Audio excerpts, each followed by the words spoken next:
Mesdames, Messieurs, une professeure avec qui je discutais de l'évolution de la situation actuelle dans les classes m'expliquait il y a quelques jours qu'elle travaille dans 2 collèges. Dans l'un des 2, plus petit, les téléphones sont déposés dans des casiers. Dans l'autre, plus grand collège, avec des indices de position sociale plus faibles, rien n'a été mis en place. Les téléphones circulent. La collègue me dit aussi que le sujet n'est plus seulement au téléphone portable. La mode est aux montres connectées et autres objets connectés qui, eux, circulent librement. Un nouveau jeu consisterait même à enregistrer les professeurs en classe, propos qui peuvent être rapportés aux parents d'élèves et contestés.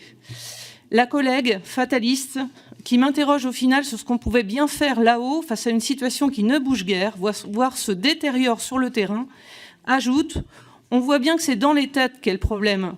Et la responsabilité des parents, on en fait quoi ?» On peut bien se demander en effet quel intérêt a un parent d'envoyer en classe un enfant avec ces outils quand on connaît désormais l'impact non négligeable sur le sommeil, la concentration et les facultés d'apprentissage des élèves. Gérald Bronner, dans son dernier ouvrage, écrit « Quels sont les Newton, les Einstein ou les Darwin qui ne pourront donner la pleine puissance de leur potentialité intellectuelle parce qu'une partie de leur temps de cerveau aura été absorbée par des sucreries mentales plutôt que par le rude effort de l'exploration méthodique du possible. Que peut-on faire au final pour changer les mentalités, changer les usages?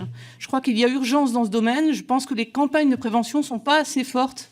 Et simplement pour réagir aux collègues qui parlaient aussi du budget consacré au numérique par rapport aux livres, moi j'étais une professeure qui avait du mal à faire changer ses manuels en latin, et alors qu'il y avait du budget pour les TBI et pour le numérique, mais il était difficile de faire changer les livres dans les classes. Merci, chers collègues. Pour le groupe